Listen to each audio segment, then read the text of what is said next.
मकर संक्रांति की पौराणिक कथा। इसे पढ़ने से शनि दोष होता है दूर, सूर्यदेव होते हैं प्रसन्न। सनातन धर्म में मकर संक्रांति का विशेष महत्व है। यह पर्व हर साल सूर्यदेव के मकर राशि में गोचर करने की तिथि पर मनाया जाता है। इस दिन साधक गंगा समेत पवित्र नदियों में स्नान ध्यान करते हैं, साथ ही सूर्यदेव की पूजा उपासना करते हैं। इसके बाद दान पुण्य करते हैं। सनातन शास्त्रों में निहित है कि मकर संक्रांति तिथि पर गंगा स्नान करने से साधक को अच्छे फल की प्राप्ति होती है, साथ ही सभी पाप नष्ट हो जाते हैं। लेकिन क्या आपको पता है कि मकर संक्रांति सूर्य गोचर के अलावा क्यों मनाई जाती है? आइए इसके बारे में सब कुछ जानते हैं। सनातन शास्त्रों में निहित है कि शनि देव के वर्ण यानी रूप को देख सूर्यदेव ने उन्हें अपनाने से मना कर दिया।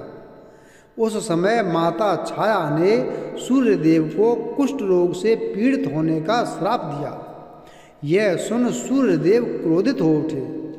इसके बाद सूर्यदेव ने शनिदेव और माता छाया के ठहरने वाले स्थान को भस्म कर दिया।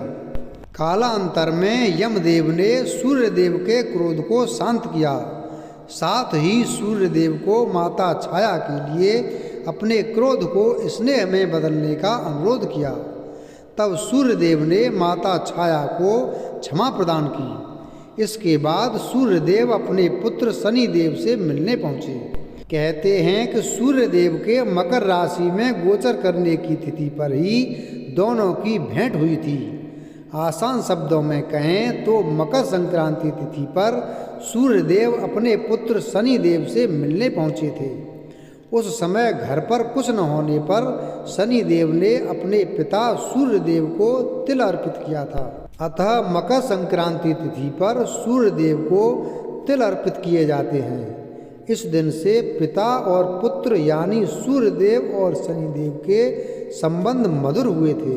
पुराणों के अनुसार सूर्य संस्कृति में मकर संक्रांति का पर्व ब्रह्मा, विष्णु, महेश, गणेश आदि शक्ति और सूर्य की आराधना एवं उपासना का पावन पर्व है, जो तन मन आत्मा को शक्ति प्रदान करता है। संत महर्षियों के अनुसार इसके प्रभाव से प्राणी की आत्मा शुद्ध होती है, संकल्प शक्ति बढ़ती है, ज्ञान तंतु विकसित होते हैं। मकर संक्रांति इसी चेतना को विकसित करने वाला पर्व है। यह संपूर्ण भारतवर्ष में किसी न किसी रूप में आयोजित होता है। विष्णु धर्म सूत्र में कहा गया है कि पितरों की आत्मा की शांति के लिए एवं स्वस्वार्थवर्धन तथा सर्व कल्याण के लिए तिल के 6 प्रयोग पुण्यदायक एवं फलदायक होते हैं। तिल जल से स्नान करना, तिल दान करना, तिल से बना भोजन, जल में तिल अर्पण, तिल से आहुति, तिल का अवटन लगाना। सूर्य के उत्तरायण होने के बाद से देवों की ब्रह्म मुहूर्त उपासना का पुण्यकाल प्रारंभ हो जाता है। इस काल को ही परा अपरा विद्या की प्राप्ति का काल कहा जाता है। इसे साधना का सिद्धि काल भी कहा गया है। इस काल में देव प्रतिष्ठा, गृह निर्माण, यज्ञ कर्म आदि पुनीत कर्म किए जाते हैं। मकर संक्रांति के एक दिन पूर्व से ही व्रत उपवास में रहकर योग्य पात्रों को दान देना चाहिए। रामायण काल से भारतीय संस्कृति में दैनिक सूर्य पूजा का प्रचलन चला आ रहा है। श्री राम कथा में मर्यादा पुरुषोत्तम श्री राम द्वारा नित्य सूर्य पूजा का उल्लेख मिलता है। राजा भागीरथ सूर्यवंशी थे, जिन्होंने भागीरथ तप साधना के परिणाम स्वरूप पापनाशिनी गंगा को पृथ्वी पर लाकर अपने पूर्वजों को मोक्ष प्रदान करवाया था। राजा भागीरथ ने अपने पूर्वजों का गंगाजल, अक्षत, तिल से श्राद्ध तर्पण किया था। तब से माघ मकर संक्रांति स्नान और मकर संक्रांति श्राद्ध तर्पण की प्रथा आज तक प्रचलित है। कपिल मुनि के आश्रम पर जिस दिन माता गंगे का पदार्पण हुआ था, वह मकर संक्रांति का दिन था। पावन गंगा जल के स्पर्श मात्र से राजा भागीरथ के पूर्वजों को स्वर्ग की प्राप्ति हुई थी।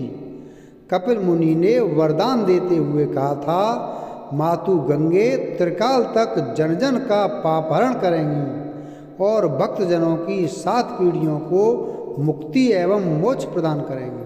गंगा जल का स्पर्श, पान, स्नान और दर्शन सभी पुण्यदायक फल प्रदान करेगा। महाभारत में पितामह भीष्म ने सूर्य के उत्तरायण होने पर ही स्वेच्छा से शरीर का परित्याग किया था। उनका श्राद्ध संस्कार भी सूर्य की उत्तरायण गति में हुआ था। फलतः आज तक पितरों की प्रसन्नता के लिए तिल अर्घ्य एवं तर्पण की प्रथा मकर संक्रांति के अवसर पर प्रचलित है। सूर्य की 7वीं किरण भारतवर्ष में आध्यात्मिक उन्नति की प्रेरणा देने वाली है। 7वीं किरण का प्रभाव भारतवर्ष में गंगा यमुना के मध्य अधिक समय तक रहता है। इस भौगोलिक स्थिति के कारण ही हरिद्वार और प्रयाग में माघ मेला अर्थात मकर संक्रांति या पूर्ण कुंभ अथवा अर्ध कुंभ के विशेष उत्सव का आयोजन होता है। शास्त्रों के अनुसार शनि देव भगवान सूर्य तथा माता छाया के पुत्र हैं। इन्हें क्रूर ग्रह का श्राप उनकी पत्नी से प्राप्त हुआ था। इनका वर्ण कृष्ण है और यह कोय की सवारी करते हैं। पौराणिक मान्यताओं के अनुसार शनिदेव श्री कृष्ण के अनन्य भक्त थे और बाल्यावस्था में ही भगवान श्री कृष्ण की आराधना में लीन रहते थे। सूर्य देव वैदिक काल के पहले देवता हैं। सुनहरे, उजले और आग की तरह दहकते हुए रंग के कारण ही सूर्य को अपना सबसे पहला नाम हिरण्यगर्भ मिला है। हिरण्य शब्द का अर्थ सुनहरा होता है। ऋग्वेद के हिरण्यगर्भ सूत्र के पहले श्लोक में सूर्य को धरती और आकाश को धारण करने वाला बताया गया है और इसी रूप में उसकी उपासना करने के लिए भी कहा गया है।